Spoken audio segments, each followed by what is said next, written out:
Buat teman-temanku yang baru gabung, bisa cek di playlist untuk urutan videonya, dan bisa juga cek di playlist untuk judul barunya. Bab 883 Maju. Sekarang, tidak ada yang ragu bahwa Lu Ming telah menggunakan seni bela diri untuk membersihkan menara formasi yang tak terhitung jumlahnya. Penglihatannya terlalu menakutkan dan dia bisa dengan mudah melihat kelemahannya. Lebih jauh lagi, kendalinya terhadap api energi mental telah mencapai ranah hati. Mungkin, dia benar-benar bisa melewati level 36. Bukankah ini terlalu mengejutkan? Dao bela diri Tianyun begitu menakutkan, dan bahkan dao prasastinya pun begitu menakutkan. Bagaimana yang lain bisa bertahan? Mata Jimai, Yan Tonghua, Meng Jia, dan Ha Ming berubah serius. Kali ini, mungkin Tianyun akan menjadi lawan yang tangguh. Haha, lumayan. Di langit, Du Songjue, Bai Sijin, dan yang lainnya mengangguk dan tertawa. Sepertinya si kecil ini masih menyimpan dendam. Bai Sijin tertawa. Yang dia maksud adalah kejadian di mana Lu Ming memukulkan matahari terbit ke kepala babi. Inilah yang harus dilakukan pria sejati. Ketika pihak lain menindas Anda, tentu saja saya harus melawan. Menurutku Lu Ming adalah tipeku. Pantas saja anak ini bisa menyebabkan perang di 9 naga. Du Songjue mengelus janggut seputih saljunya dan tertawa. Sejak mereka mengetahui bahwa Lian Chang dibunuh oleh Kaisar Bela Diri Di Yi, Du Songjue dan yang lainnya dari Sekte Boneka telah menyerah pada gagasan untuk bergabung dengan pihak Kaisar Bela Diri Di Yi. Yang bisa mereka pikirkan sekarang hanyalah bagaimana cara melawan Kaisar Bela Diri Di Yi. Oleh karena itu, pendapat Du Songcheng tentang Lu Ming telah banyak berubah. Dia tentu saja berharap Lu Ming akan menjadi sekuat mungkin. Akan lebih baik jika Lu Ming bisa memimpin Sekte Jimat-Jimat untuk melawan Kaisar Bela Diri Di Yi di masa depan. Itu benar. Namun, susunan Lu Ming adalah tentang tinju. Dari mana dia mempelajarinya? Mengapa saya belum pernah mendengar tentang susunan seperti itu? Petik 2. Bai Sijin bertanya dengan bingung. Formasi itu mengepal, dan itu tidak terlalu kuat. Seolah-olah itu khusus digunakan untuk memukuli orang. Mereka telah hidup selama ribuan tahun dan belum pernah melihat formasi seperti itu. Namun, mereka segera menemukan jawabannya. Karena kamu sedang mencari masalah, aku hanya bisa memenuhi keinginanmu. Ini adalah formasi yang saya buat 2 hari lalu. Ini cukup efektif, bukan? Lu Ming berjalan ke depan matahari terbit dan tersenyum. Lu Ming telah menguasai banyak sekali prasasti dari Dandan. Semua susunan terdiri dari prasasti. Lu Ming tidak melakukan apapun selama 2 hari terakhir dan telah menyusun susunan seperti itu. Itu sangat efektif bila digunakan untuk menghajar orang. Di langit, Bai Sijin, Du Songjue, dan yang lainnya tercengang saat mereka saling memandang. Ternyata, susunan ini dikembangkan oleh Lu Ming dan khusus digunakan untuk menghajar orang. Pada saat yang sama, mereka juga sangat terkejut karena Lu Ming benar-benar dapat mengembangkan susunannya sendiri. Ini adalah sesuatu yang hanya bisa dilakukan dengan landasan yang sangat kuat. Mata Sunrise sangat bengkak hingga dia tidak bisa membukanya. Dia menggerakkan tubuhnya dengan sekuat tenaga, penuh ketakutan terhadap Lu Ming. Tianyun memenangkan pertarungan ini, Meng Chong mengumumkan. Lu Ming tersenyum dan turun dari arena pertarungan. Seseorang naik dan membantu matahari terbit dari arena pertempuran.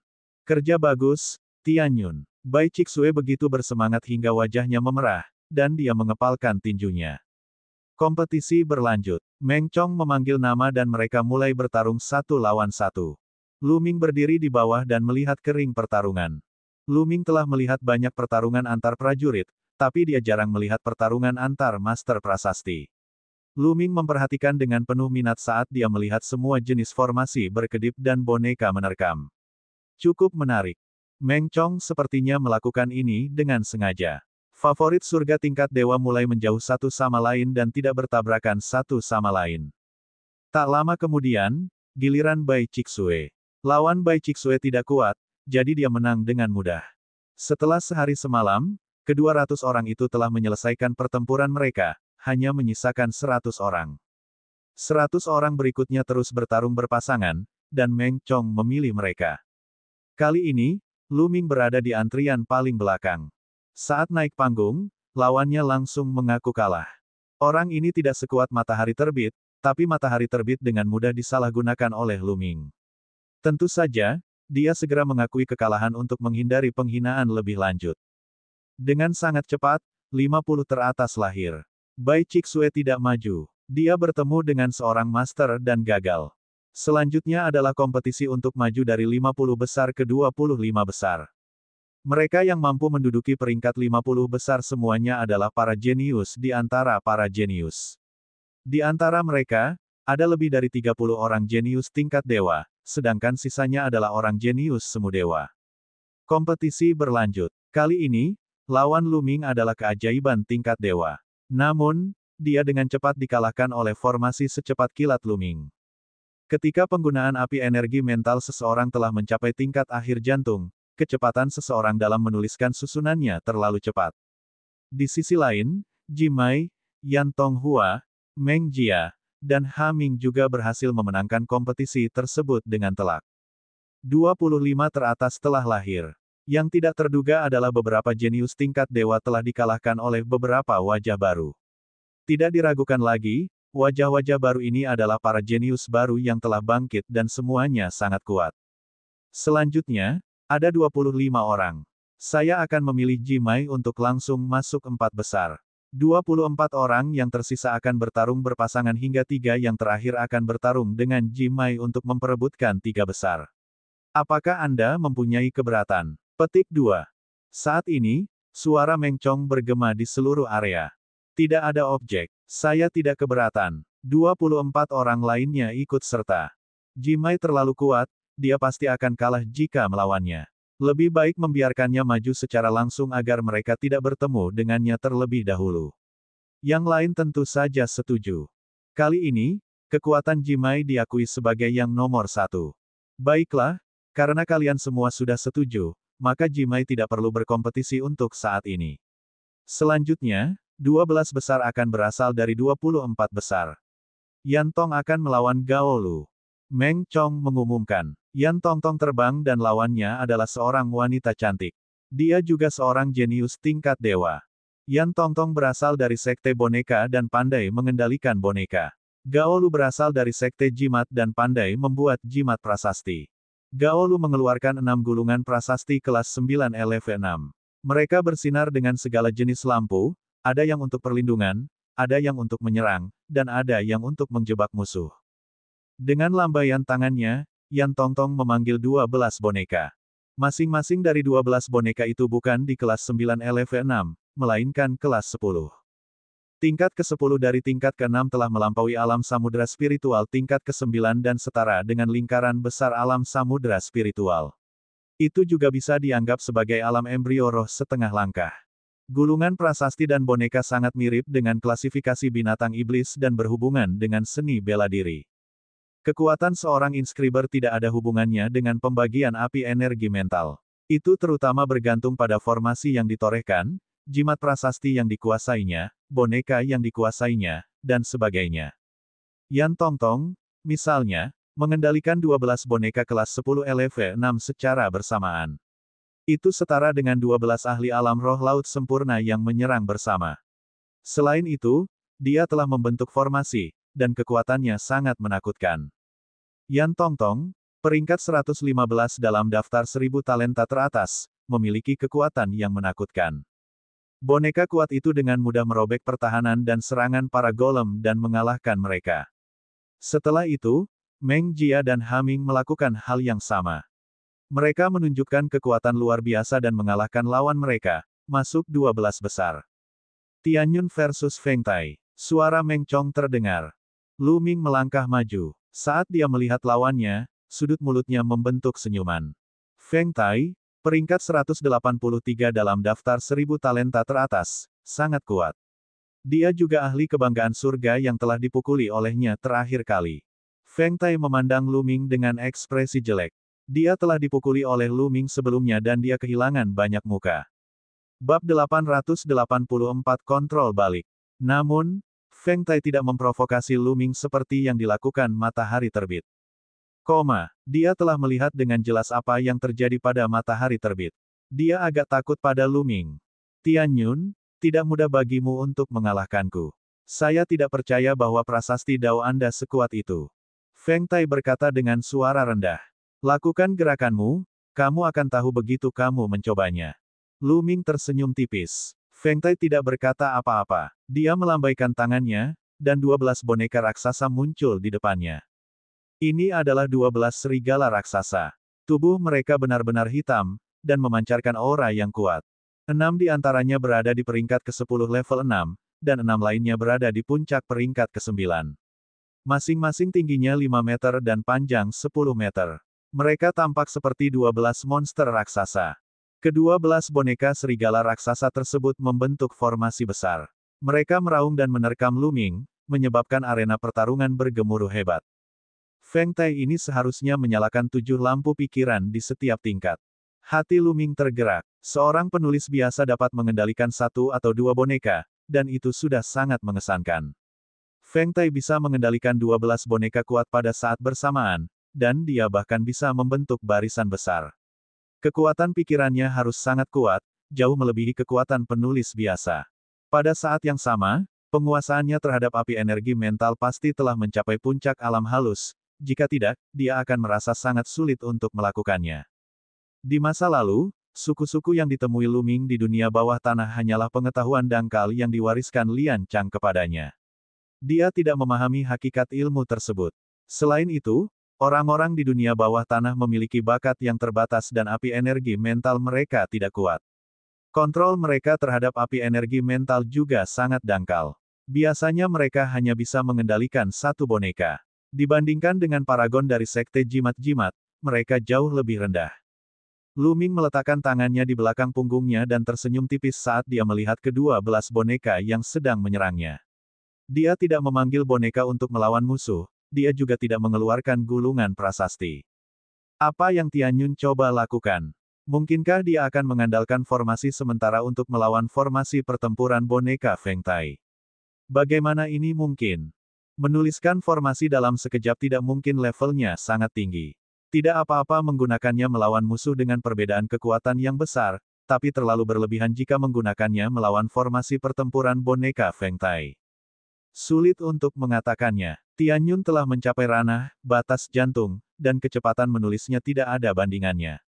Dia mungkin bisa menuliskan beberapa formasi kuat dalam sekejap untuk melawan formasi pertempuran boneka Feng Tai. Melihat situasi ini, banyak orang mulai berdiskusi. Saat boneka itu hendak mencapai Lu Ming, dia mengambil langkah ringan ke depan. Sebanyak 12 formasi muncul di tanah. Formasinya bersinar, dan sesosok manusia mengembun. Lu Ming. Semua sosok yang diringkas oleh susunan itu adalah sosok Lu Ming, yang persis sama dengannya. Orang-orang di sekitarnya tercengang. Formasi macam apa ini? Kenapa aku belum pernah melihatnya sebelumnya? Aku bahkan belum pernah mendengarnya, apalagi melihatnya. Seseorang berseru. 12 sosok Lu Ming muncul di samping 12 boneka itu. Dalam sekejap, mereka bergegas menuju boneka-boneka itu dan mengulurkan telapak tangan untuk menamparnya. Merusak. Feng Tai mengeluarkan raungan pelan saat dia mengendalikan bonekanya untuk menyerang ke-12 sosok itu. Bang, bang, bang. Ke-12 angka itu sangat rapuh. Setelah dipukul oleh wayang tersebut, mereka langsung roboh. Namun, sebelum Feng Tai bisa tersenyum, sosok yang roboh itu berubah menjadi rune yang menyebar pada ke-12 boneka tersebut, membentuk formasi dan memasuki tubuh boneka tersebut. Saya tidak peduli trik apa yang Anda mainkan, ambillah ini. Feng Tai menggeram dan mengendalikan boneka itu untuk terus menerkam Lu Ming. Kali ini, Lu Ming berdiri di atas ring pertarungan dengan tangan di belakang punggung. Dia benar-benar tidak bergerak sama sekali, bahkan kakinya pun tidak. Apa yang Tianyun ini coba lakukan? Dia tidak bergerak sama sekali. Apakah dia mencari kematian? Atau apakah kamu berencana untuk mengaku kalah? Pada jarak sedekat itu, sudah terlambat baginya untuk membentuk formasi untuk melawan. Apakah dia benar-benar menyerah dalam persaingan? Apakah dia tahu kalau dia bukan tandingan Feng Tai? Lingkungan sekitar dipenuhi dengan keributan. Tianyun, lawan. Di bawah panggung, Bai Cixue berteriak dengan ekspresi khawatir. Mengaum, boneka serigala raksasa itu melolong dan mengacungkan cakarnya yang tajam, mencoba meraih Lu Ming. Sudah berakhir, Tianyun ini sudah selesai. Aku tidak tahu apa yang merasukinya, tapi dia tidak melawan, juga tidak mengaku kalah. Seseorang berteriak kaget. Lu Ming tidak mengaku kalah. Feng Tai bisa terus menyerang. Di langit, Bai Sijin, Du Songjue, dan yang lainnya juga menatap arena pertarungan tanpa berkedip. Mata mereka dipenuhi keraguan. Mereka tidak tahu apa yang direncanakan Lu Ming. Jika kamu berpura-pura menjadi misterius, maka kamu akan dikalahkan. Mata Feng Tai dipenuhi kegilaan dan sedikit kegembiraan. Dia akhirnya bisa membalas dendam atas apa yang terjadi terakhir kali. Saat cakar boneka serigala raksasa hendak mendarat di Lu Ming, ke-12 boneka serigala raksasa itu tiba-tiba berhenti dan membeku di depan Lu Ming. Apa yang sedang terjadi? Jangan bilang Feng Tai menunjukkan belas kasihan. Pasti itu masalahnya. Feng Tai pasti menghentikan boneka itu ketika dia melihat bahwa Tianyun tidak dapat melawan waktu. Semua orang menebak. Namun, mereka tidak melihat bahwa ekspresi Feng Tai menjadi sangat aneh. Itu dipenuhi dengan kebingungan, keheranan, dan bahkan keterkejutan. Mengaum, 12 boneka serigala raksasa itu melolong dan berbalik satu demi satu. Mereka berdiri di depan Lu Ming dan memandang Feng Tai yang berada di seberang mereka. Banyak orang yang bingung. Tampaknya ini tidak benar. Pergi. Saat ini, Lu Ming berbicara. Kemudian, 12 boneka serigala raksasa itu meraung dan menyerang Feng Tai. Mustahil. Feng Tai meraung tak percaya. Cahaya biru di antara alisnya berkedip-kedip, dan api energi mental menari-nari dengan liar. Namun, dia menemukan bahwa dia telah benar-benar kehilangan kendali atas ke-12 boneka tersebut. Seolah-olah hubungannya dengan ke-12 boneka itu telah terputus. Dia terkejut. Ledakan, ledakan, ledakan. 12 boneka besar melangkah ke panggung pertempuran dan menerkam ke arahnya. Dia meraung dan melambaikan tangannya, menuliskan formasi di tanah. Cahaya menyala dan formasi muncul. Sayangnya, kuku besi wayang tersebut tak mampu lagi dihentikan. Dalam sekejap, formasi yang dia tulis hancur, dan cakar besar boneka serigala raksasa itu menyambar Feng Tai. Saya mengaku kalah, saya mengaku kalah. Feng Tai berteriak. Cakar boneka serigala raksasa itu berhenti di atas kepala Feng Tai. Semua orang di sekitar melihat pemandangan ini dengan kaget. Ini, apa yang terjadi? Apa yang sedang terjadi? Bagaimana boneka Feng Tai bisa dikendalikan oleh Tianyun? Aku tidak tahu. Apa yang sedang terjadi? Petik 2. Mungkinkah formasi yang diukir Tianyun sebelumnya, formasi yang memadatkan 12 tubuh yang sama dengannya, itulah formasi yang mengendalikan boneka Feng Tai? Apa, sebenarnya ada formasi seperti itu di dunia? Kenapa aku tidak tahu tentang ini? Ada keributan di sekitar. Banyak orang tidak bisa mengendalikan emosinya dan mengumpat. Kuncinya adalah pemandangan itu terlalu aneh dan menakjubkan. Ini, formasi macam apa ini? Di langit, Bai Sijin dan Du Songjue saling memandang dengan bingung. Mereka belum pernah mendengar formasi seperti itu sebelumnya. Bab 885 melawan Haming. Tuan Lian Chang tidak pernah menyebutkan formasi seperti itu. Jika ada formasi seperti itu, dia akan mewariskannya. Kata Du Songjue. Yang lain mengangguk setuju. Tampaknya Lu Ming tidak hanya memperoleh warisan Grandmaster Liao Chang, tetapi dia juga mengalami pertemuan kebetulan lainnya. Bai Sijin menghela nafas. Formasi ini sangat memukau, namun pengaruhnya tidak sebesar yang Anda kira. Itu sepenuhnya bergantung pada api energi mental yang kuat dan formasi untuk memutus hubungan antara lawan dan boneka dan mengambilnya untuk digunakan sendiri. Api energi mental Lu Ming jauh lebih kuat daripada api Feng Tai, itulah sebabnya dia mampu melakukannya. Du Songjue merenung dan berkomentar. Matanya tajam, dan tebakannya cukup dekat. Tentu saja, Lu Ming telah mempelajari susunan ini dari Dandan. Seperti yang Du Songjue katakan, dibutuhkan energi mental yang jauh lebih kuat dari pihak lain untuk bisa melakukannya. Jika energi mentalnya lebih lemah atau mirip dengan pihak lain, itu tidak akan mungkin terjadi. Namun, selain ahli bela diri tertinggi seperti Du Songjue, bagaimana orang biasa bisa melihat kedalaman di dalamnya? Tentu saja, mereka sangat terkejut. Meng Chong juga tertegun sejenak sebelum dia mengumumkan, Tianyun memenangkan pertempuran ini.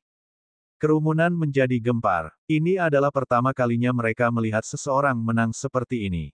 Mengaum. Ke-12 boneka serigala raksasa itu menggeram dan berbalik untuk berjalan menuju Lu Ming. Tunggu sebentar, Tianyun, bonekaku, bisakah kamu mengembalikan bonekaku kepadaku? Feng Tai berteriak, milikmu. Anda pasti salah. Boneka-boneka ini jelas milikku. Jika kamu tidak percaya padaku, kamu bisa memanggil mereka dan melihat apakah mereka peduli padamu. Lu Ming berkata sambil tersenyum. Aku. Feng Tai tergagap untuk waktu yang lama, tetapi tidak bisa mengucapkan sepatah kata pun. Wajahnya memerah, dan dia mengertakkan gigi dan berkata, boneka ini aslinya milikku. Semua orang melihatnya. Apakah kamu tidak tahu bahwa ini adalah piala? Jika Anda memiliki kemampuan, mengapa Anda tidak mengambilnya kembali? Lu Ming menatap Feng Tai dengan tatapan tidak ramah. Mengaum. Kedua belas boneka itu menggeram dan menatap Feng Tai dengan mata dingin. Mereka memamerkan giginya seolah siap menerkam kapan saja. Feng Tai sangat ketakutan hingga wajahnya menjadi pucat. Lu Ming tersenyum. Dengan lambaian tangannya, dia menyimpan kedua belas boneka itu ke dalam cincin penyimpanannya. Hati Feng Tai sangat sakit hingga hampir berdarah. Kedua belas boneka, terutama 6 boneka di kelas 10 tingkat 6, sama kuatnya dengan boneka di alam samudera spiritual yang luar biasa. Mereka juga kebal dan tidak takut. Dalam sebuah pertempuran, mereka bahkan lebih kuat dari seorang pejuang di alam lautan spiritual yang luar biasa. Masing-masing dari mereka sangat berharga. Dia telah membayar mahal untuk mendapatkannya, dan hatinya berdarah. Harga gulungan prasasti dengan kualitas yang sama tidak bisa dibandingkan dengan harga boneka. Gulungan prasasti lebih mudah dibuat karena hanya dapat digunakan sekali sebelum menghilang. Sedangkan untuk wayang golek, bisa digunakan dalam jangka waktu yang lama.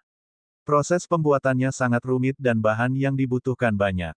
Jimat-jimat itu sangat berharga dan harganya jauh lebih tinggi daripada jimat prasasti dengan kualitas yang sama. Hatinya sakit. Lu Ming sedang dalam suasana hati yang baik dan dia keluar dari arena pertarungan. Banyak orang memandang Lu Ming dengan iri dari segala arah. Di sisi lain, Yan Tongtong dan paragon lain dari sekte boneka tampak muram. Mereka berpikir jika mereka bertemu Lu Ming nanti, mereka tidak dapat menggunakan boneka itu lagi, atau mereka akan menderita kerugian besar. Dengan cara ini, Lu Ming berhasil masuk 12 besar. Kompetisi berlanjut, dan dengan sangat cepat, 12 besar semuanya lahir. Setelah istirahat sejenak, mereka melanjutkan persaingan untuk menentukan 6 besar. Kali ini, lawan Lu Ming adalah favorit surga lainnya dari sekte boneka. Orang ini sangat kuat dan peringkatnya lebih tinggi dari Feng Tai. Namun, dia gemetar ketakutan saat menghadapi Lu Ming. Dia bahkan tidak berani mengeluarkan bonekanya dan hanya menggunakan formasi prasasti untuk melawan Lu Ming. Dia terutama takut Lu Ming akan mengambil boneka itu.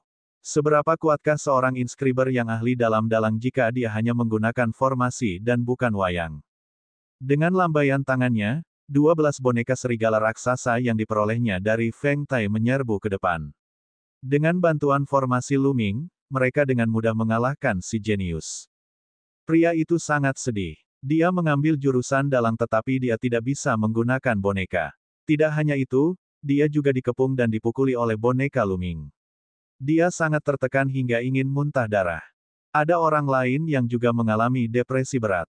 Itu adalah Feng Tai. Ini adalah bonekanya dan digunakan oleh Lu Ming untuk melawan musuh.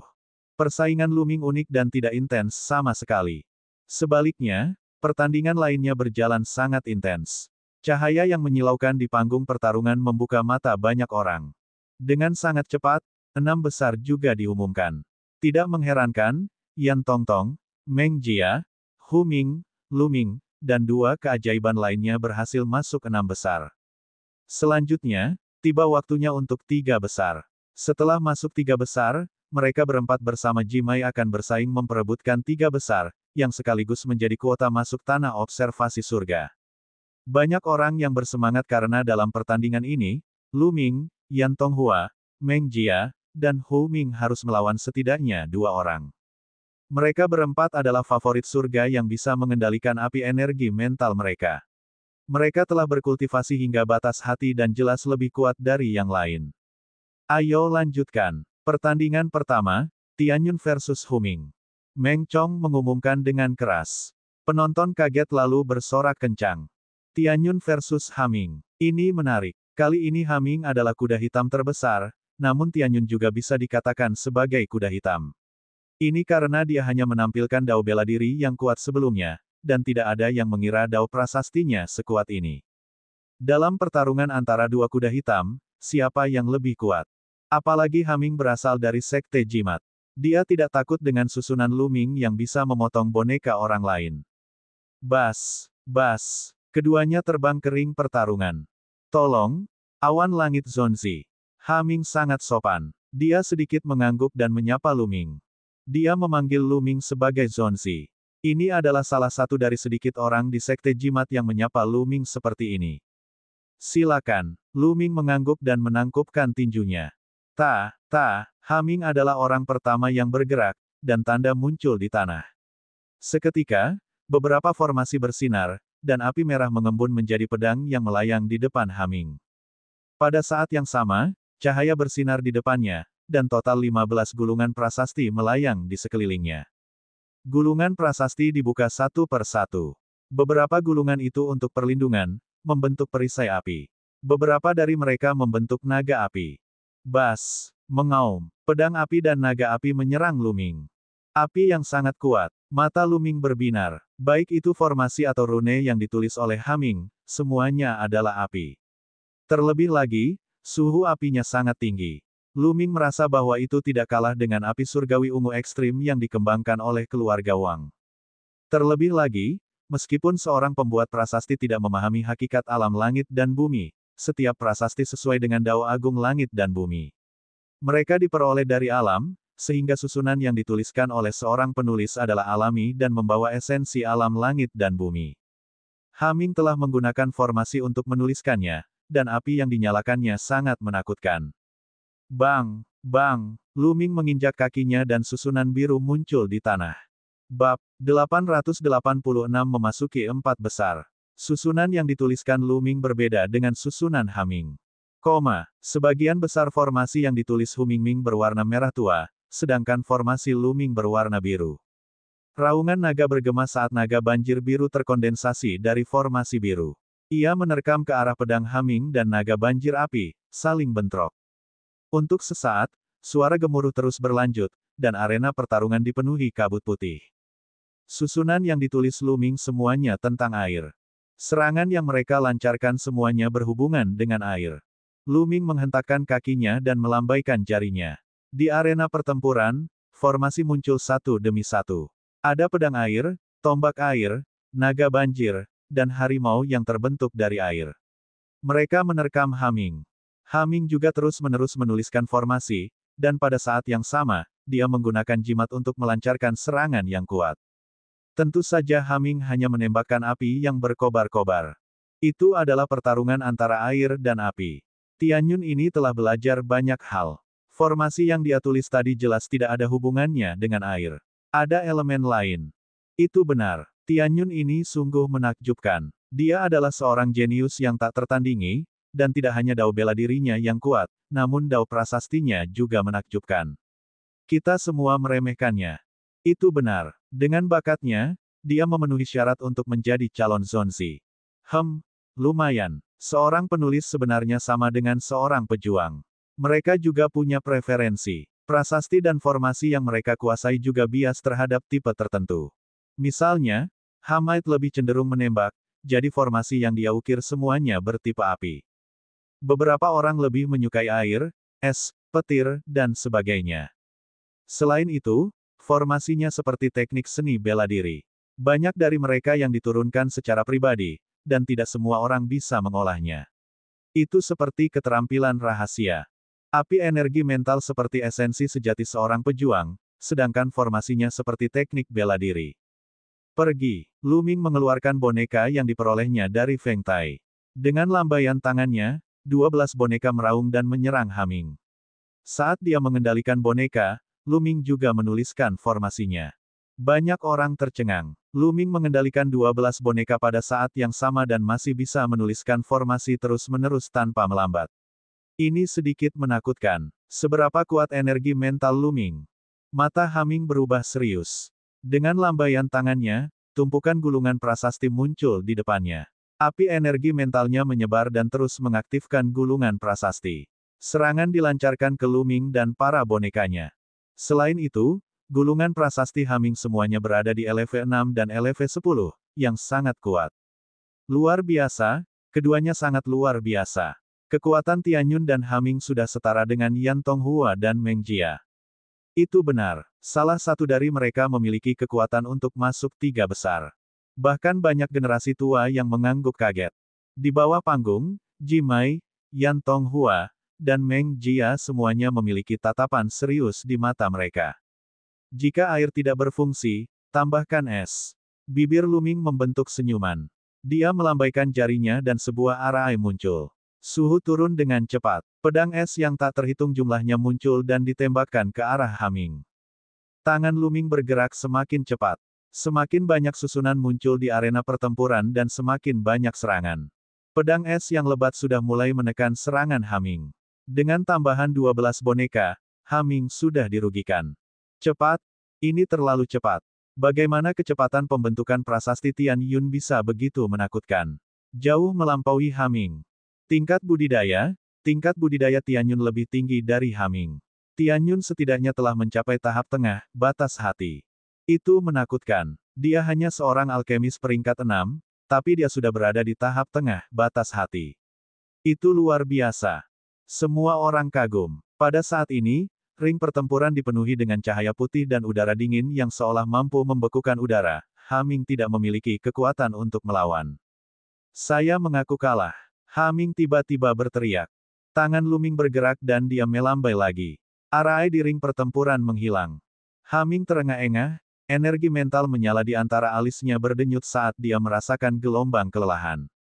Dia telah menghabiskan energi mentalnya dalam pertempuran tadi, dan dia tidak bisa lagi melanjutkan pertarungan.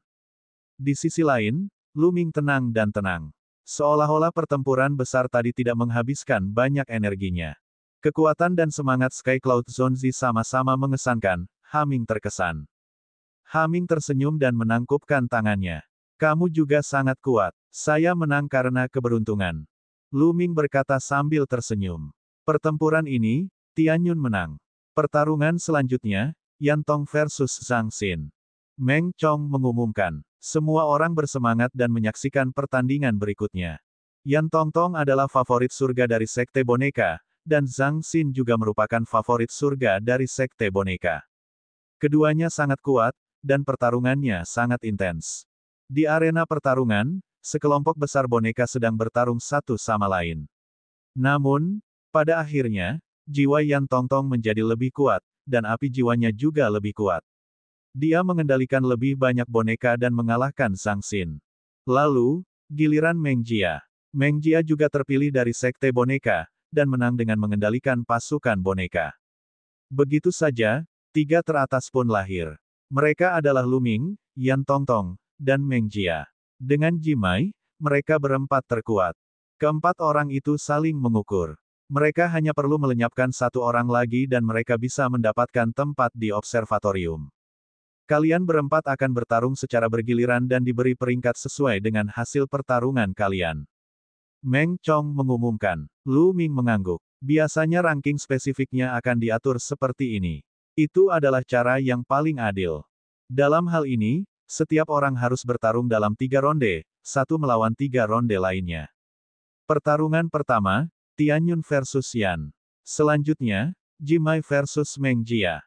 Meng Chong mengumumkan. Begitu dia selesai berbicara, suasana adegan itu benar-benar tersulut. Pertarungan terakhir akhirnya akan dimulai. Luming dan Yan Huanhua naik ke panggung pada saat yang sama dan berdiri berhadapan. Menurut kalian siapa yang akan menang jika Tian Yun dan Yan menjadi satu?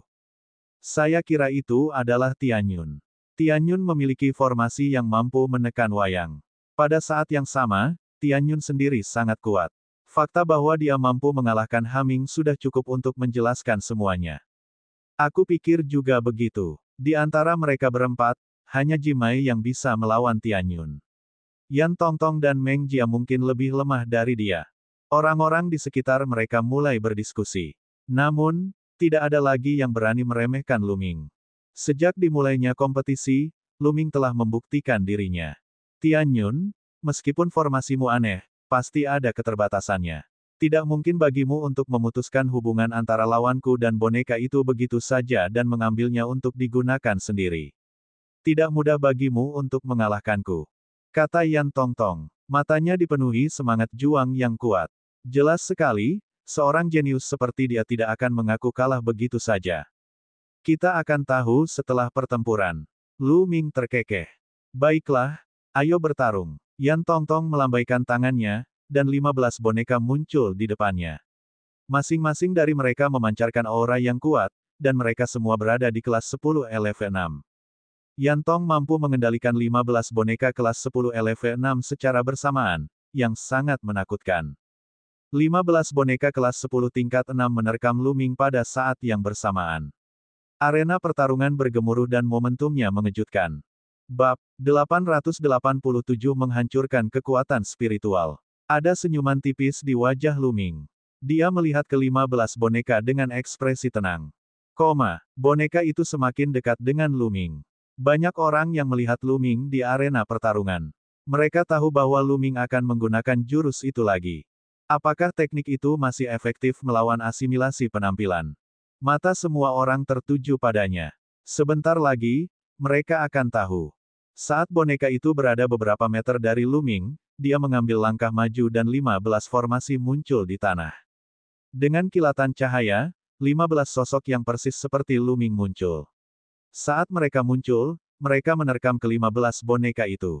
Bang, bang, begitu suatu sosok bersentuhan dengan wayang, maka sosok tersebut akan meledak seperti balon dan berubah menjadi gumpalan prasasti yang tersebar di atas wayang tersebut, membentuk susunan besar yang masuk ke dalam wayang tersebut. Ayo, aku tidak percaya kamu bisa memutuskan hubunganku dengan boneka itu. Mata Yan Tongtong berkedip-kedip, dan api energi mental di antara alisnya menari-nari. Di depan Lu Ming, 15 boneka berhenti pada saat bersamaan. Mereka tidak bergerak sama sekali, dan kepala mereka memancarkan cahaya yang menyilaukan. Lu Ming memutuskan hubungan antara Yan Hua dan boneka itu. Kamu ingin mematikan api pikiranku. Mustahil. Yan Tongtong meraung dan menghentikan semua gerakannya. Api spiritual biru berkedip-kedip di antara alisnya, berubah menjadi benang spiritual tak terlihat yang menghubungkan 15 boneka.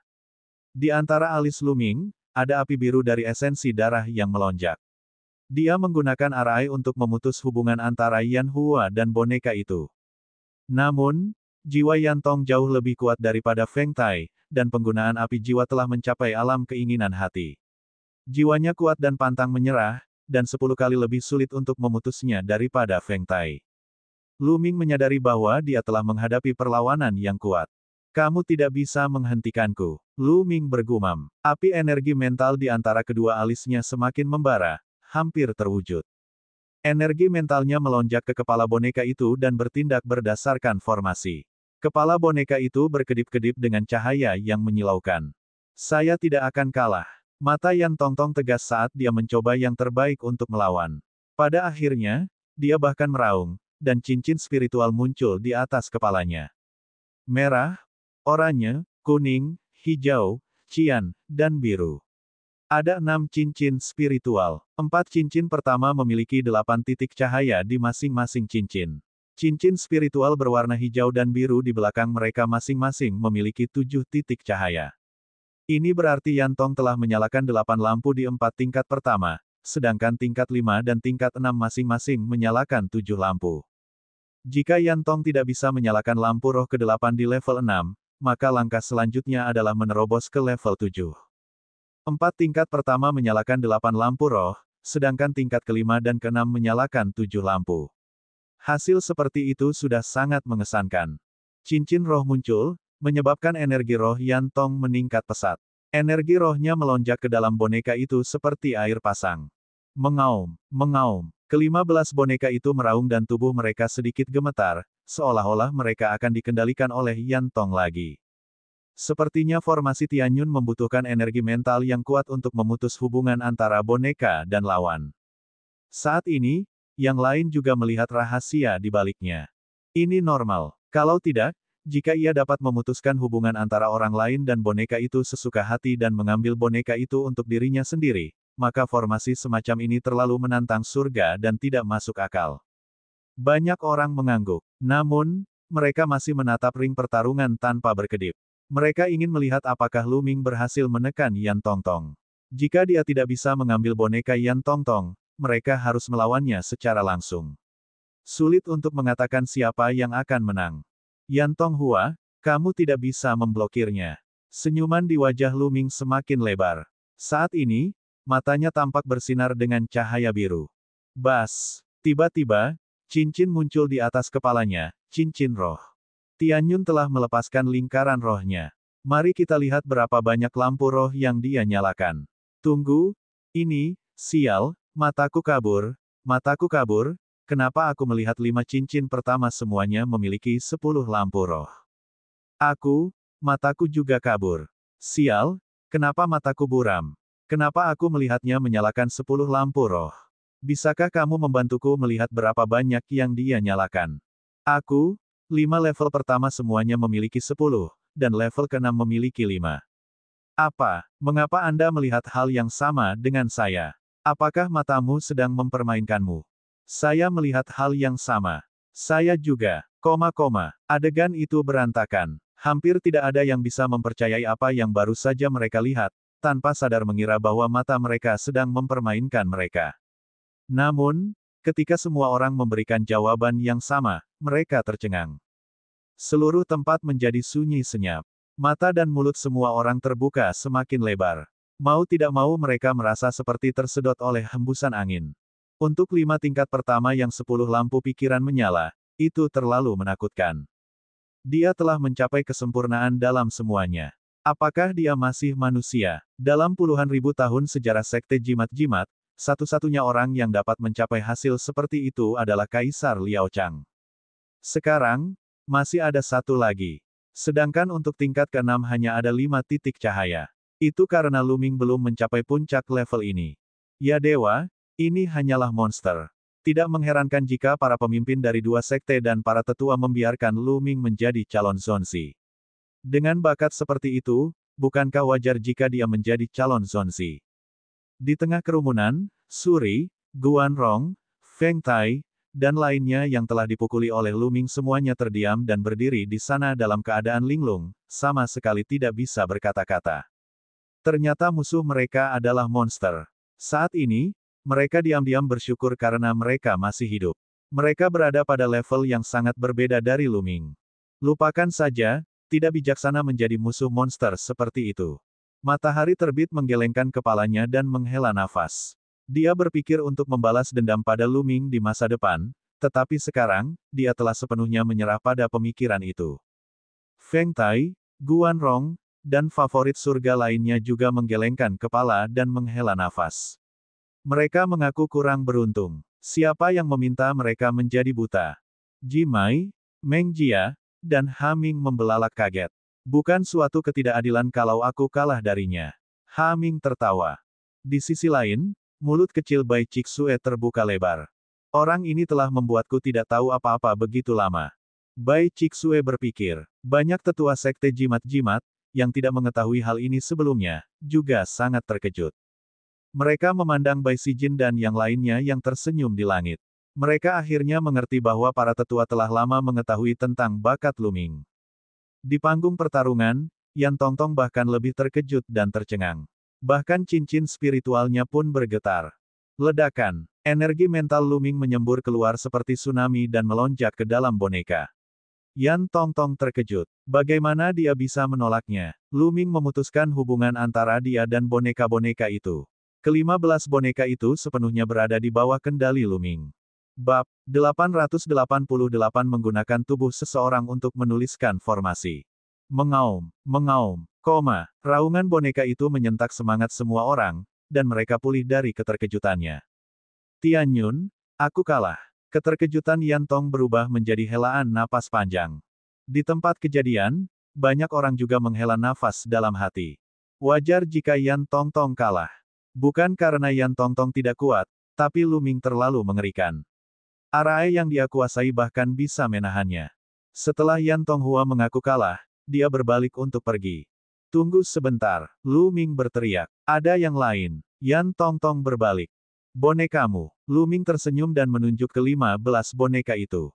Yan Tongtong tertegun sejenak, lalu dia menangkupkan tinjunya dan berkata, "Terima kasih banyak." Dengan lambaian tangannya, dia menyimpan boneka itu dan berjalan menuruni ring pertarungan.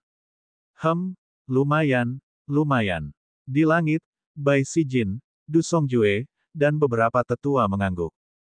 Dia bahkan mengembalikan boneka itu ke Yan Tonghua setelah dia menang. Ini membuktikan bahwa Lu Ming bukanlah orang yang mengingini keuntungan kecil. Dia jujur dan jujur. Sebelumnya, dia telah mengalahkan Feng Tai dan menaklukkan boneka Feng Tai karena Feng Tai telah menyinggung Lu Ming di masa lalu dan menaruh dendam padanya. Karena ada dendam, tentu saja dia harus memberinya pelajaran. Tianyun memenangkan pertarungan ini. Pengumuman Meng Chong membuatnya mendapat sorakan. Tianyun, Tianyun, aku mencintaimu. Sorakan nyaring datang dari suatu tempat, dan semua orang menoleh untuk melihat sekelompok remaja putri. Mata gadis-gadis itu berbinar saat mereka melihat ke arah Lu Ming yang anggun di ring pertarungan dan berteriak. Lu Ming memiliki wajah yang lembut dan cantik sejak awal. Selain budidaya ganda dalam prasasti dan seni bela diri, ia memiliki temperamen khusus dan pesona yang unik. Bagi remaja putri, dia sangat menarik. Saat ini, Lu Ming telah menunjukkan bakatnya yang tak tertandingi. Tentu saja, dia menarik perhatian banyak remaja putri. Lu Ming tersenyum pahit dan menyentuh hidungnya. Dia berjalan menyusuri arena pertarungan, menyebabkan banyak pria muda di sekitarnya melemparkan tatapan iri, cemburu, dan penuh kebencian padanya. Setelah Lu Ming turun, Jimai dan Meng Jia melangkah ke ring pertarungan.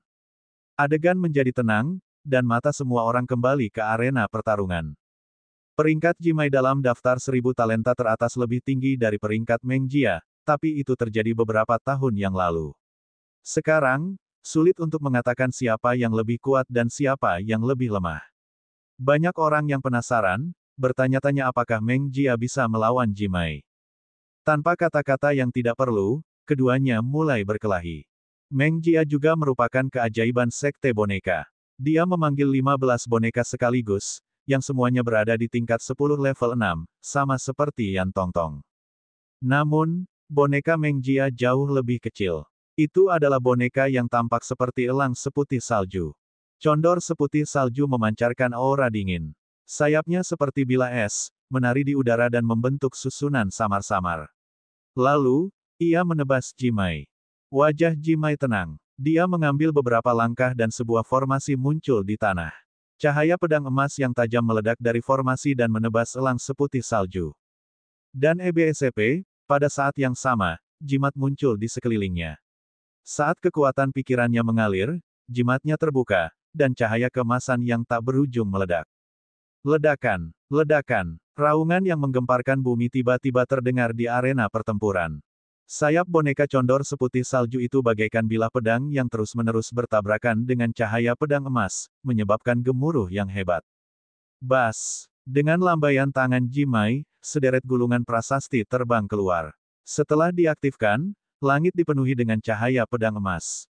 Mereka turun dari langit dan menebas Meng Jia. Meng Jia berteriak dan melambaikan tangannya. 3 boneka terbang kembali dan membentuk formasi, melindunginya. Jimai tidak bisa terburu-buru sama sekali. Untuk sesaat, keduanya tampak berimbang. Pertempuran itu berlangsung lebih dari 10 menit. Sepertinya Jimai tidak bisa mengalahkan Meng Jia. Benar, keduanya berimbang. Kekuatan Meng Jia jelas tidak lebih lemah dari Yan Tongtong, tapi dia juga tidak bisa lebih kuat. Apakah itu berarti Tianyun bisa mendapatkan tempat pertama kali ini? Petik 2. Sulit untuk mengatakannya. Jimai berasal dari Sekte Jimat. Tianyun tidak bisa menahannya. Sulit untuk mengatakan apakah dia belum pernah melawannya sebelumnya. Suara diskusi terdengar di sekitarnya. Lu Ming juga melihatnya dengan serius. Dia sedikit mengernyit dan pandangannya tertuju pada Jimai. Dia merasa Jimai tidak sesederhana itu. Jimai memberinya perasaan berbahaya. Jimai masih memiliki jurus mematikan yang belum pernah dia gunakan. Pada saat ini, Jimai melambaikan tangannya dan semua gulungan yang belum diaktifkan disingkirkan. Yang lainnya tercengang. Jimai menyimpan gulungan prasasti itu. Apakah dia akan mengaku kalah? Atau apakah dia takut jika dia terus bertarung, dia akan menghabiskan terlalu banyak gulungan prasasti dan kehilangan lebih banyak daripada yang didapatnya? Boneka dari Sekte Boneka bisa bertarung dalam waktu yang lama. Sekte Jimat menggunakan gulungan prasasti. Jika mereka tidak bisa mengalahkan lawannya dalam satu kali kejadian, mereka akan menderita kerugian besar. Wajar jika Jimai mengaku kalah setelah pertarungan yang panjang. Jimai, apakah kamu akan mengaku kalah? Kata Meng Jia. Bertarung. Jawaban Jimai sederhana. Kalau begitu aku tidak akan sopan. Meng Jia terus mengendalikan boneka itu dan menerkam Jimai. Saat boneka Meng Jia mendekati Jimai, tangan Jimai seperti pedang. Dia menebas dan cahaya pedang yang menyilaukan meledak, seolah itu bisa membelah langit menjadi dua. Bang! Cahaya pedang secara akurat mengenai boneka condor yang besar. Salah satu sayap boneka itu dipotong menjadi dua, dan terlempar jauh. Pada saat yang sama, telapak tangan Jimai muncul dan cahaya pedang dipancarkan. Bang! Bang! Beberapa boneka elang terlempar terbang secara berurutan, menderita luka serius. Kekuatan yang sangat menakutkan. Boneka kelas 10 LV6 sangat keras, tetapi boneka itu terpotong menjadi dua oleh cahaya pedang. Murid Luming mengerut, teknik seni bela diri. Tidak, itu formasi. Aku mengukir formasi dengan tubuhku. Luming sangat terkejut. Pandangannya tertuju pada Jimai. Pada awalnya, dia mengira itu adalah keterampilan bela diri, tetapi setelah melihat lebih dekat, dia tahu itu bukan keterampilan bela diri. Pada saat ini, prasasti muncul di kulit Jimai, membentuk susunan misterius. Itu mengeluarkan aura menakutkan yang melampaui tingkat lautan roh. Menggunakan tubuhku untuk menuliskan formasi, aku menuliskan formasi dengan tubuhku. Banyak orang berteriak kaget. Itu memang formasi yang diukir dengan tubuh seseorang. Jimai seharusnya mengukir formasi pembunuhan tingkat 7, formasi 10.000 pembunuhan cahaya kemasan. Seorang penatua berbicara. Dia sebenarnya menggunakan tubuhnya untuk menuliskan formasi. Luming bergumam pada dirinya sendiri. Menggunakan tubuh sendiri untuk menuliskan suatu formasi, seperti namanya, adalah memasukkan formasi tersebut ke dalam tubuh fisik seseorang dan mengintegrasikannya sepenuhnya dengan tubuh fisiknya. Ini akan membuat tubuh fisik itu sendiri menjadi formasi pembunuhan. Ini benar-benar berbeda dari formasi ledakan esensi klasik yang diukir Luming di tubuhnya di masa lalu untuk menyembunyikan auranya. Arai yang ditulis Luming semuanya adalah arai tambahan. Mereka hanya tertinggal sementara di permukaan tubuh. Setelah jangka waktu tertentu, ketika energinya habis, mereka akan menghilang secara alami. Namun, mengukir formasi dengan tubuh seseorang berbeda. Itu adalah untuk sepenuhnya mengukir formasi ke dalam tubuh seseorang dan menggabungkannya dengan tubuh. Tubuh adalah bentukan, dan bentukan adalah tubuh. Ini sangat mengerikan. Selama api energi mentalnya kuat, tubuh fisiknya dapat melepaskan kekuatan susunannya kapan saja. Bab 889 Pertempuran Terakhir. Ambil contoh Jimai. Dia telah menuliskan formasi susunan tingkat 7, 10.000 susunan pembunuh cahaya kemasan. Formasi susunan ini sangat kuat bahkan di antara formasi susunan tingkat 7 dan dapat membunuh ahli alam embrio roh. Namun, terlalu sulit dan sangat berbahaya untuk menuliskan formasi dengan tubuh seseorang.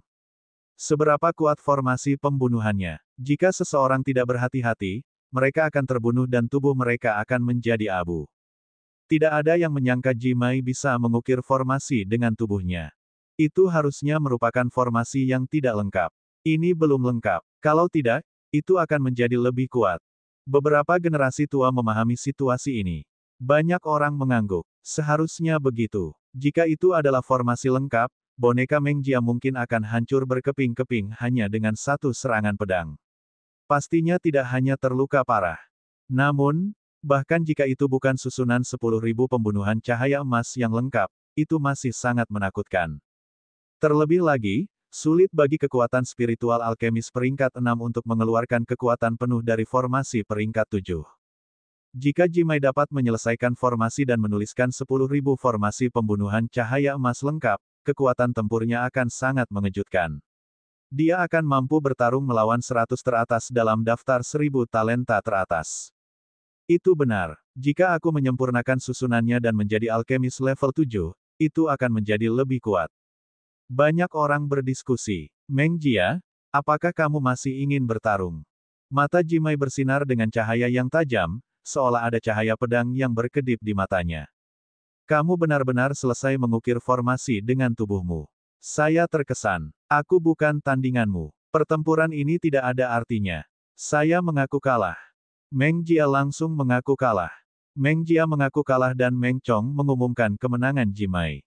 Selanjutnya, Meng Chong mengumumkan putaran kedua. Tianyun berasimilasi dengan Meng Jia, dan Jimai berasimilasi dengan Yan. Meng Chong sepertinya sengaja meninggalkan Jimai dan Tianyun untuk yang terakhir. Saya mengaku kalah dalam pertempuran ini. Di arena pertarungan, Meng Jia menghadapi Lu Ming dan mengaku kalah. Energi mentalnya setara dengan energi Yan Tong. Jika dia bertarung dengan Lu Ming, dia pasti akan mengambil boneka itu pada akhirnya. Tidak ada gunanya berkelahi. Pertarungan terakhirnya adalah bersaing dengan Yan Tongtong untuk tempat ketiga. Seperti yang diharapkan, Yan Tongtong dan Meng Jia memiliki pemikiran yang sama dan mengaku kalah saat menghadapi Jimai. Dia tahu bahwa dia bukan tandingan Jimai, jadi sebaiknya dia menyelamatkan jiwanya dan melawan Meng Jia. Pada titik ini, Tianyun dan Jimai telah memenangkan kedua pertarungan mereka dan telah mengunci posisi 3 teratas, mengunci posisi observatorium. Di ronde ketiga, Yan Tong akan melawan Meng Jia, dan Tianyun akan melawan Jimai. Meng Chong mengumumkan, suasana menjadi semakin memanas. Kompetisi akhirnya mencapai babak final. Kedua pertandingan ini mampu menggugah rasa penasaran di hati setiap orang. Yan Tongtong dan Meng Jia, dua teladan sekte boneka, hanya berjarak beberapa tempat dalam daftar 1000 talenta teratas. Siapa yang lebih kuat? Jimai dan Tianyun adalah yang paling menarik. Jimai sebenarnya telah menguasai teknik mengukir formasi yang sangat sulit dan berbahaya dengan tubuhnya. Kekuatan tempurnya sangat kuat. Tianyun, si kuda hitam, sepertinya muncul begitu saja. Saat dia muncul, dia ditunjuk sebagai calon Zonzi oleh dua pemimpin sekte dan tetua.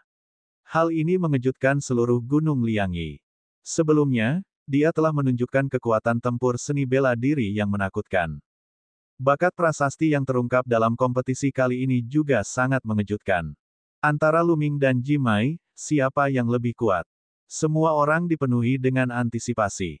Di bawah antisipasi semua orang, kompetisi dimulai. Pertama, Yan Tongtong dan Meng Jia yang memperebutkan tempat ketiga. Keduanya sama-sama boneka. Segera setelah pertempuran dimulai, pertempuran itu menjadi sangat intens. Bentrokan antar wayang berlangsung dengan kekerasan, langsung, dan brutal sehingga menyebabkan gemuruh yang menggelegar terus terdengar. Keduanya memiliki kekuatan spiritual yang serupa dan tingkat api spiritual yang sama. Mereka berdua berada pada tahap awal, batas jantung. Dapat dikatakan bahwa mereka berimbang. Keduanya bertarung selama setengah jam penuh. Pada akhirnya, Yan Tong yang lebih ulet menang dengan sedikit keunggulan. Dengan cara ini, Yan Tongtong akhirnya mengamankan posisi ketiga. Kemudian, pertarungan terakhir antara Tian Yu dan Jimai dimulai. Keduanya melangkah ke ring pertarungan dan berdiri berhadapan. Mata semua orang tertuju pada ring pertarungan. Menurut kalian siapa yang akan menang, Tianyun atau Jimai? Sekarang sepertinya Jimai mempunyai peluang menang yang lebih tinggi. Bagaimanapun, dia telah mengembangkan 10.000 formasi pembunuhan cahaya emas. Ini sangat kuat sehingga tidak ada yang bisa menolaknya. Menurut saya belum tentu demikian. Metode Tianyun bervariasi dan dia terampil dalam banyak formasi. Selain itu, kejiwaannya sangat kuat. Siapa yang tahu kalau dia punya trik lain? Petik 2.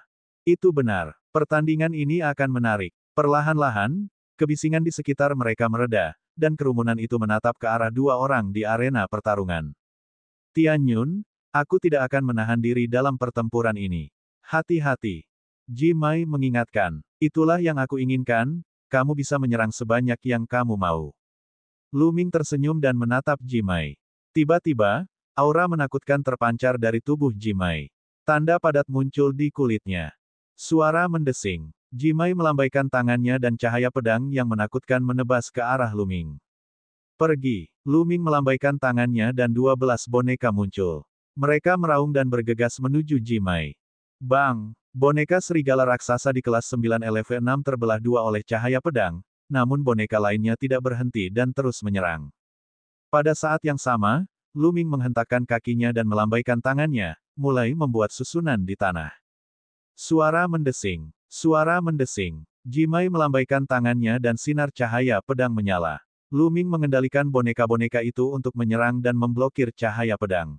Di antara 12 boneka, 6 di antaranya berada di kelas 9 LV6, dan dengan cepat dipotong menjadi 2 dan diubah menjadi besi tua. 6 lainnya berada di kelas 10 LV6, dan terluka parah.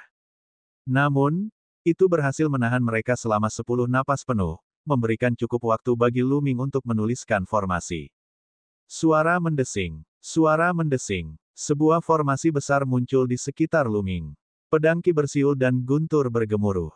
Pedang Ki yang tak berujung melesat ke arah Jimai. Itu adalah teknik formasi tingkat 6 kelas atas, formasi pedang yang melolong. Banyak orang terkejut. Mereka tidak menyangka Luming mampu membuat formasi tingkat 6 tingkat atas hanya dalam 10 napas. Merusak. Jimai berteriak dan melambaikan tangannya. Prasasti di tubuhnya bersinar dan aura menakutkan menyebar. Cahaya pedang menebas dengan keras, berbenturan dengan pedang yang melolong formasi guntur. Pada saat yang sama, Luming terus menuliskan formasinya. Meskipun formasi pedang yang menggelegar kuat, ia masih tidak mampu melawan Jimai. Segera, formasi itu dipatahkan oleh Jimai. Namun, di saat berikutnya, formasi Luming lainnya muncul. Tanaman merambat yang tak terhitung jumlahnya, subur dan hijau, melilit Jimai. Itu adalah formasi level 6 tingkat atas lainnya. Pedang Jimai bersinar dan pedang Ki yang tak terhitung jumlahnya bergemuruh saat dia menebas tanaman merambat. Namun, tanaman merambatnya sangat keras dan dia tidak bisa memotongnya sama sekali. Pada saat Jimai memecahkan formasi, Luming telah selesai menuliskan 2 formasi level 6 terbaik lainnya dan sedang menunggunya. Terlalu cepat, kecepatan ukiran formasi Tianyun terlalu cepat. Itu benar, penggunaan api energi mentalnya tidak sesederhana tahap awal, kehendak hati. Rasanya bahkan lebih menakutkan daripada tahap tengah, kehendak hati. Itu tidak mungkin. Mungkinkah dia sudah mencapai tahap akhir, batas jantung? Itu adalah ranah yang hanya bisa dicapai oleh alkemis tingkat 7 tingkat lanjut. Banyak orang berspekulasi bahwa api energi mental Luming berada pada tingkat yang sangat tinggi dan mereka sangat terkejut. Bab 890 mendapatkan persetujuan. Cahaya emas 10.000 bunuh. Jimai berteriak. Prasasti di tubuhnya menjadi lebih mempesona. Bahkan matanya memancarkan pedang Ki. Suara mendesing. Suara mendesing. Pada saat ini, seluruh tubuhnya sepertinya telah berubah menjadi formasi pembunuhan. Cahaya pedang tak berujung keluar dari tubuhnya. Seolah-olah setiap inci kulitnya bisa mengeluarkan cahaya pedang. Itu seperti susunan level 7 yang bergerak menuju Luming. Ledakan, ledakan, ledakan yang mengerikan terdengar. 2 formasi level 6 terbaik yang dibuat Luming dihancurkan oleh Jimai dalam sekejap. Luming mundur dengan cepat. Kaki dan tangannya tidak berhenti sama sekali, dan rune terus memenuhi udara. Bas! Formasi level 6 kelas atas lainnya muncul, tapi Jimai melangkah maju.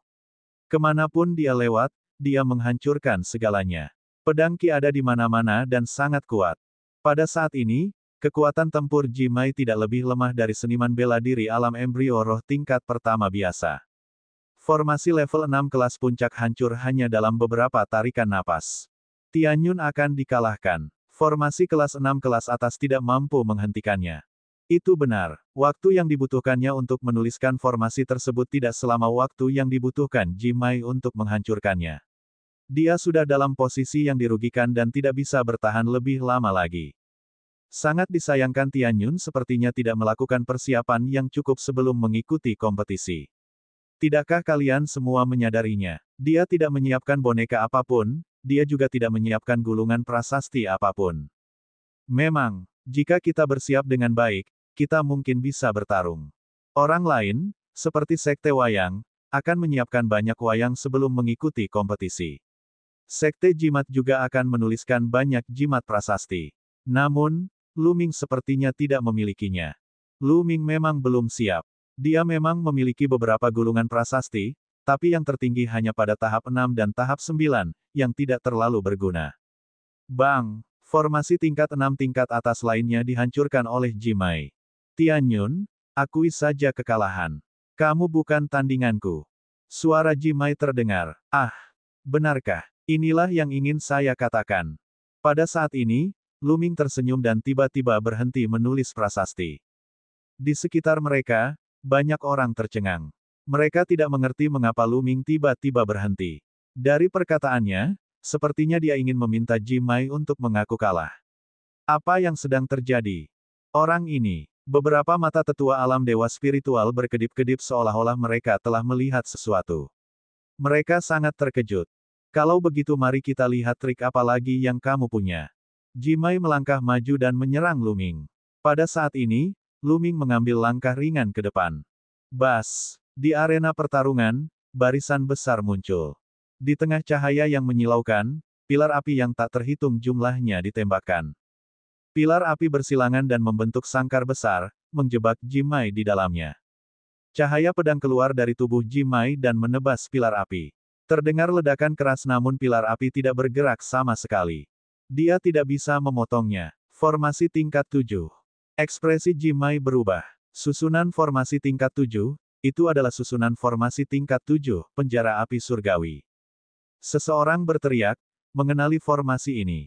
Astaga, kapan Tianyun menuliskan formasi kelas 7? Dia pasti menuliskannya ketika dia menuliskan formasi level 6. Luar biasa, dia menuliskan formasi level 7 sambil menuliskan formasi level 6. Dia menggunakan formasi level 6 itu untuk menghentikan Jimai dan menyempurnakan formasi level 7. Ini terlalu mengerikan. Dan EBSCP, banyak orang di sekitar mulai mengaum kaget. Sudah merupakan prestasi yang mengesankan bagi alkemis level 6 untuk menuliskan susunan level 7. Namun, Luming telah menyelesaikannya dalam pertempuran besar. Dia telah menyelesaikannya selangkah demi selangkah dalam pertarungan hebat dengan lawan yang kuat seperti Jimai. Waktu singkat yang dia ambil sungguh mengejutkan. Ini adalah penjara api surgawi formasi tingkat 7 yang lengkap. Formasi yang diukir Jimai dengan tubuhnya tidak lengkap dan tidak bisa mengeluarkan kekuatan penuhnya. Itu tidak dapat menghancurkan formasi Luming sama sekali. Jimai, bagaimana kabarnya? Luming berdiri di luar barisan dan suaranya terdengar. Cahaya di tubuh Jimai meredup dan dia menghela nafas. Aku mengaku kalah. Dia tahu bahwa Luming bersikap lunak padanya. Jika Luming menuliskan susunan pembunuhan tingkat 7, dia akan dikalahkan dan dibunuh. Penjara api surgawi hanyalah formasi jebakan untuk menjebaknya. Terima kasih telah membiarkanku menang. Luming menangkupkan tinjunya. Kemudian, dengan lambaian tangannya, prasasti itu disembunyikan, dan pilar api menghilang. Tianyun memenangkan pertarungan ini, Meng Chong mengumumkan. Dengan pengumuman Meng Chong, alun-alun menjadi gempar. Jelas sekali, hasil ini benar-benar di luar dugaan semua orang. Sebelum kompetisi dimulai, tidak ada yang menyangka hasil seperti itu. Di langit, Bai Sijin berdiri dari tempat duduknya dan menekankan tangannya ke udara. Semua suara di aula menjadi sunyi. Dengan ini saya umumkan bahwa juara kompetisi ini adalah Tianyun. Suara Bai Sijin seperti badai, menyebar ke seluruh area. Tianyun, Tianyun. Di suatu area tertentu, sekelompok wanita cantik berteriak-teriak dengan keras, wajah mereka memerah karena kegirangan. Juga, Tianyun adalah kandidat Zonzi. Apakah Anda keberatan? Suara Bai Sijin terdengar lagi. Seluruh tempat tiba-tiba menjadi sunyi. Semua mata kembali tertuju pada Luming. Pandangan mereka sedikit rumit. Tianyun sangat jenius, apalagi yang bisa mereka katakan. Kali ini, dia sudah membuktikan dirinya dengan kekuatannya sendiri. Bukan hanya dia monster dalam seni bela diri, tetapi bahkan prasasti Dao-nya pun sangat menakutkan. Berapa banyak orang di dunia ini? Zonzi awan langit. Tiba-tiba, teriakan nyaring bergema di seluruh area. Itu adalah Bai Cixue. Dia mengangkat tangannya dan berteriak. Zonzi awan langit. Zonzi awan langit. Di suatu area tertentu, sekelompok wanita berteriak keras. Kali ini, teriakannya semakin keras, perlahan-lahan menarik perhatian yang lain. Baik itu beberapa murid laki-laki muda, murid perempuan, atau bahkan beberapa generasi yang lebih tua, semua orang meneriakkan kata-kata, langit awan Zonzi. Di tengah kerumunan, matahari terbit, Feng Tai, dan yang lainnya memiliki ekspresi yang sangat rumit. Sebelum kompetisi, mereka bersiap untuk mempermalukan Luming dalam kompetisi untuk membalas kekalahan mereka. Tapi apa yang terjadi pada akhirnya? Dalam 3 putaran kompetisi, mereka tidak hanya gagal mempermalukan Luming, tetapi mereka juga dipermalukan olehnya. Pada akhirnya, halo di sekitar Luming menjadi lebih mempesona dan mempesona. Sebagai perbandingan, mereka seperti kunang-kunang. Tidak ada cara untuk membandingkan. Zonzi awan langit. Mereka tertawa getir, dan akhirnya ikut berteriak-teriak. Lu Ming mengamati sekelilingnya. Saat ini, tatapannya sangat tenang dan hatinya tenang. Dia sangat jelas tentang tujuannya. Saat ini, dia hanya dapat dianggap telah memperoleh persetujuan awal dari Sekte Jimat-Jimat. Namun, ini hanyalah permulaan. Dia masih jauh dari bisa mendapatkan dukungan dari orang-orang ini. Hal ini terutama berlaku bagi para tetua di langit. Tujuannya adalah pertarungan keberuntungan karma. Tujuan sebenarnya dia adalah menjadi juara dalam pertempuran Providence. Hanya dengan melakukan hal itu dia bisa mendapatkan pijakan yang kokoh di Gunung Liangyi dan Sekte Jimat-Jimat. Hanya dengan begitu dia bisa benar-benar mendapatkan dukungan dari kekuatan ini. Bab B891 memasuki tempat pengamatan surga. Di langit, bibir Bai Sijin membentuk senyuman. Orang ini tampaknya sangat optimis terhadap Lu Ming. Di sampingnya, mata Du Songjue berkedip-kedip. Dia tahu bahwa Bai Sijin sedang mencoba membangun momentum untuk Lu Ming tapi dia tidak membantah atau menghentikannya. Baiklah, aku sudah selesai. Saat ini, suara Bai Sijin terdengar lagi, dan suasana menjadi sunyi. Dengan ini saya mengumumkan hasil kompetisi ini. Tempat pertama, Tianyun. Tempat kedua, Jimai. Tempat ketiga, Yan Tongtong. Bai Sijin mengumumkan. Kemudian, dia mengubah nadanya dan berkata, awalnya, rencana masuk observatorium kali ini adalah memiliki 3 tempat. Namun, karena banyak orang jenius yang muncul kali ini dan kualitasnya sangat tinggi, dan pertempuran Providence semakin dekat, saya dan para tetua memutuskan untuk menambah jumlah tempat menjadi 5. Selain Tianyun, Jimai, dan Yan Tonghua, Meng Jia dan Hu Ming juga bisa masuk ke observatorium. Baiklah, kompetisi sudah selesai. Kalian bisa istirahat sebentar dan masuk observatorium besok. Suara Bai Sijin turun, dan kompetisi pun berakhir. Adapun Meng Jia dan Haming, mereka tentu saja sangat gembira. Orang-orang lain di tempat kejadian juga memberikan pandangan iri pada mereka. Tianyun, jadi kamu sebenarnya sekuat ini. Bai Cixue memandang Lu Ming dengan rasa ingin tahu. Ayo pergi. Lu Ming memegang tangan Bai Cixue dan terbang menuju ke arah rumah Yun Feng. Ada sekelompok wanita muda yang mengerumuni Lu Ming dari satu arah. Lu Ming segera lari. Setelah terbang sejauh puluhan ribu mil, keduanya akhirnya melambat. Tiba-tiba, Lu Ming merasa dia sedang memegang tangan kecil yang dingin. Dia berbalik dan melihat Bai Cixue menatapnya dengan mata besar, tersipu. Lu Ming buru-buru melepaskannya dan berkata, maaf, aku sedang terburu-buru sekarang. Di saat yang mendesak, atau mengambil kesempatan untuk memanfaatkan saya. Bai Cixue tersenyum. Lu Ming terbatuk beberapa kali karena malu. Kenapa kamu berlari begitu cepat? Tidakkah kamu merasa senang dengan begitu banyak wanita cantik yang mengejarmu? Kamu pasti diam-diam bangga pada dirimu sendiri, kan? Bai Cixue bercanda. Tidak, aku sudah memiliki seseorang yang kusuka.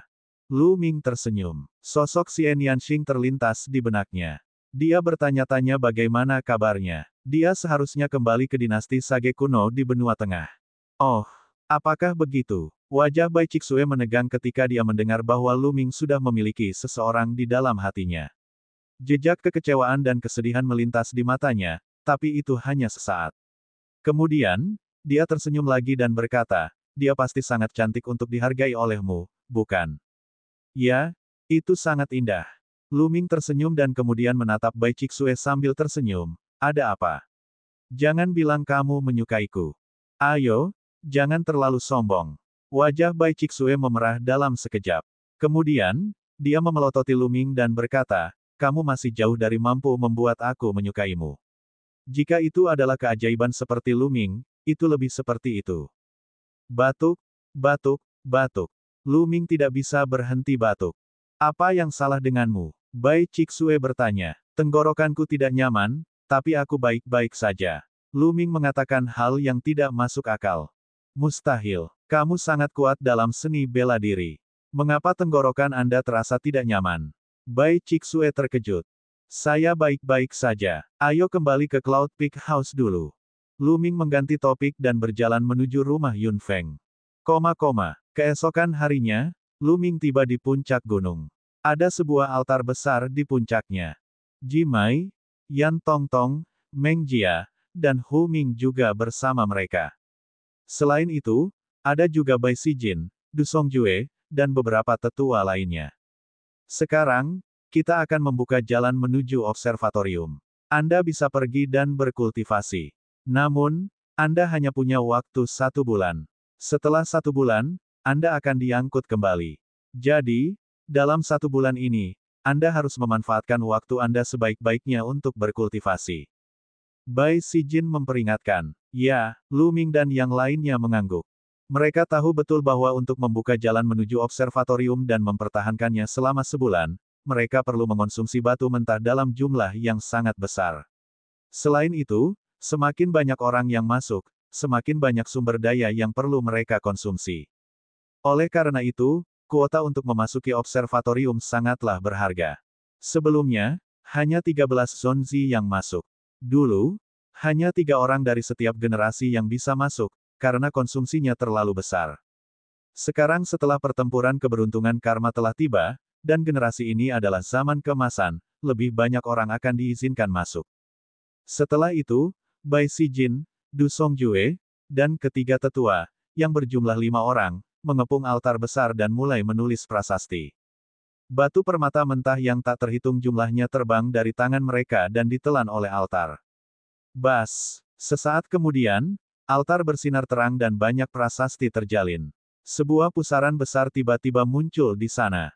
Lorong itu terbuka. Cepat masuk, teriak Bai Sijin. Kelompok 5 Lu Ming tidak berani menunda. Mereka melangkah ke altar dan bergegas menuju pusaran. Tentu saja Dan tidak mengikuti mereka. Dia dilempar ke Yun Peak House oleh Lu Ming. Dia merasa pusing. Saat berikutnya, Lu Ming mendapati dirinya berdiri di atas peron. Platform itu digantung di udara, lebarnya sekitar 2 meter. Lu Ming melihat sekeliling dan menyadari bahwa dia sepertinya berada di langit berbintang di alam semesta. Ada langit berbintang tak berujung di segala arah dan langit berbintang luas di bawahnya. Yang ada hanya sebuah platform yang melayang di langit. Di kiri dan kanannya, Lu Ming melihat 2 platform. Ji Mai, Meng Jia, dan 2 lainnya masing-masing berada di 1 platform. Mereka melihat sekeliling dengan heran. Di depannya ada sungai yang luas.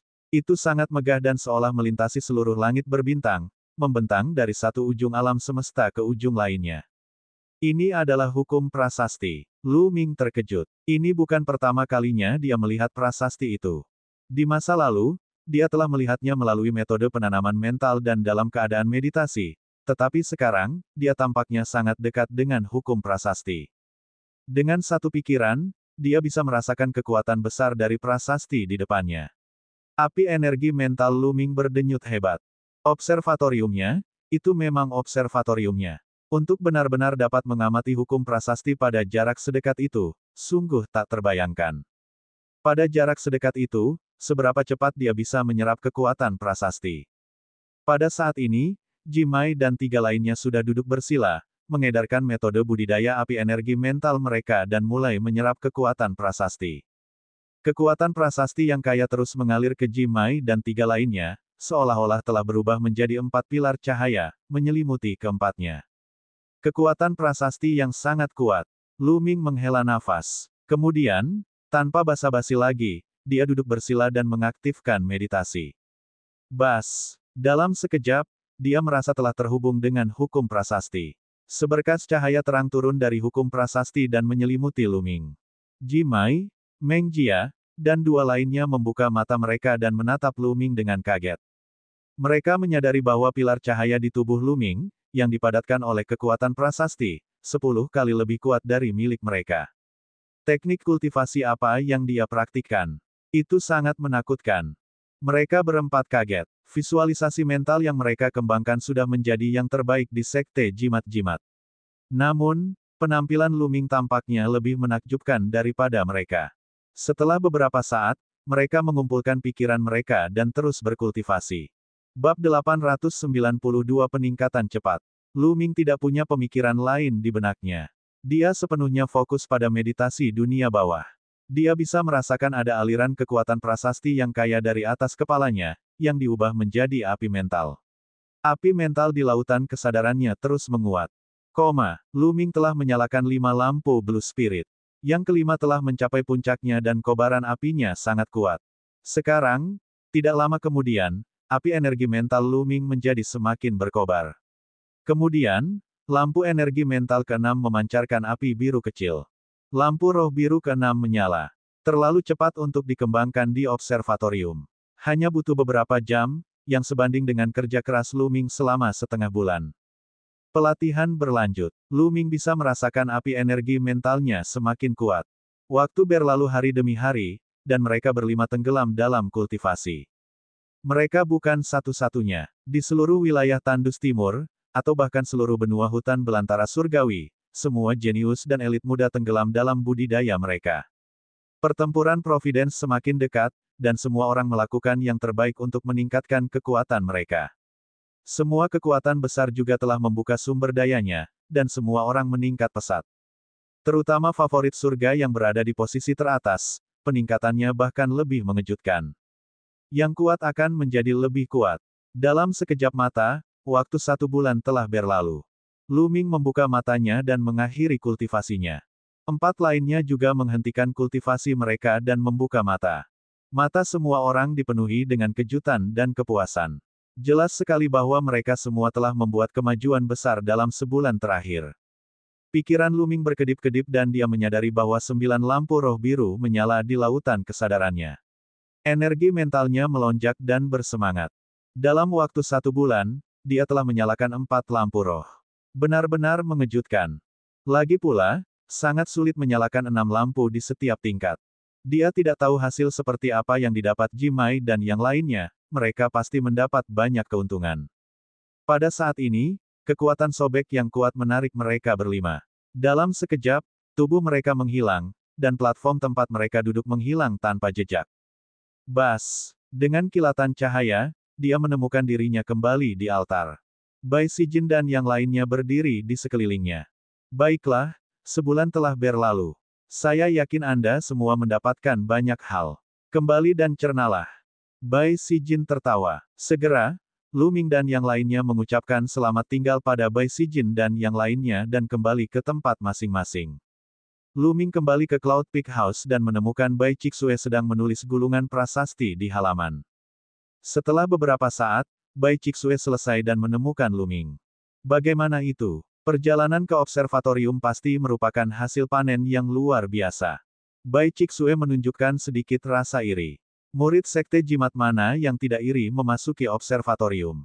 Tidak apa-apa. Apakah Anda memiliki pertanyaan tentang kultivasi Anda selama periode ini? Petik 2.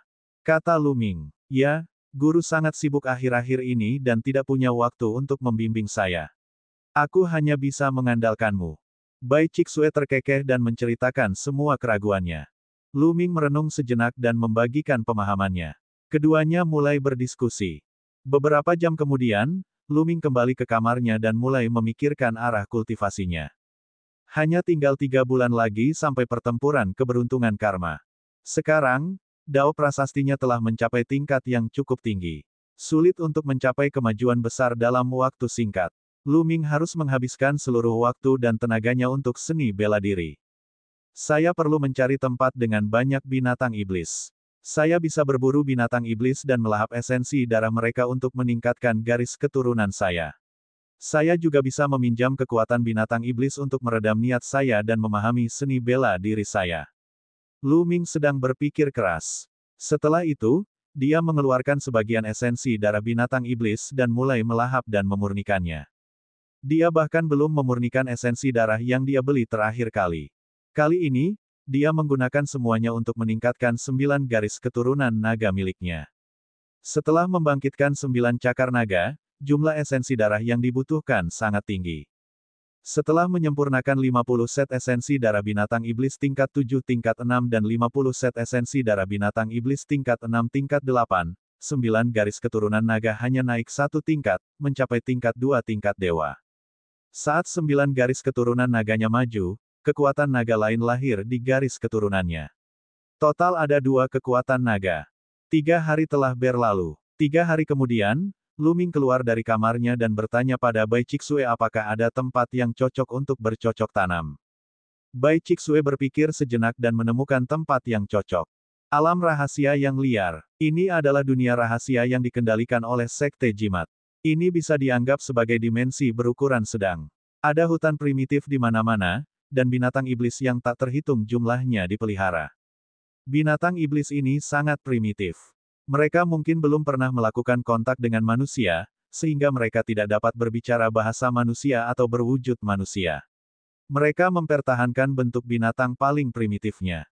Tidak diragukan lagi ini sangat cocok untuk budidaya Luming. Luming mengucapkan selamat tinggal pada Bai Chixue dan menuju ke pintu masuk alam rahasia binatang. Ada banyak orang di pintu masuk. Banyak murid sekte jimat dan bahkan generasi tua masuk untuk berburu binatang iblis. Bagaimanapun, seorang inscriber membutuhkan semua jenis bahan. Di alam rahasia binatang buas, membunuh binatang iblis tidak hanya memberi mereka materi, tetapi juga esensi darah, yang merupakan kekayaan. Awan langit. Itu adalah Zonzi awan langit. Zonzi awan langit. Banyak orang dengan tergesa-gesa menyapa Luming ketika dia tiba. Luming tersenyum dan mengangguk. Dengan status Luming, secara alami mudah baginya untuk memasuki dunia rahasia binatang buas itu. Pegunungan dan hutan tak berujung mulai terlihat. Raungan binatang iblis datang dari kejauhan. Itu adalah pemandangan alam liar.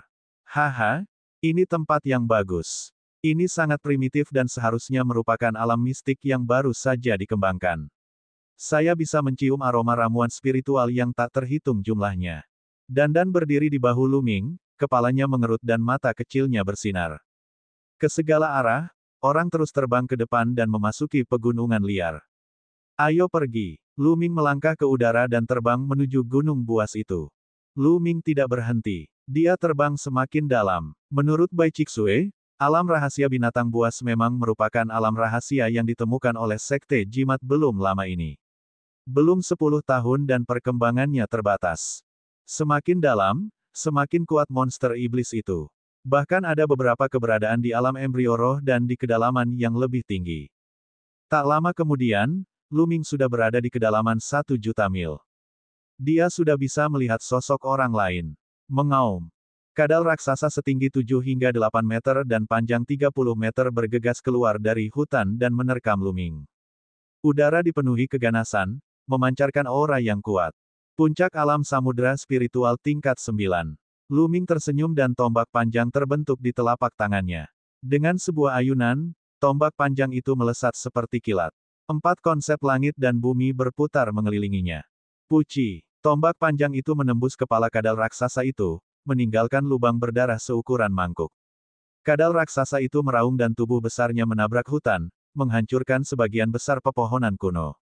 Mengaum, garis keturunan 9 naga muncul. Ia membuka mulutnya dan membidik kadal raksasa itu. Kekuatan melahap yang mengerikan meletus. Saat berikutnya, mata Luming melebar karena terkejut.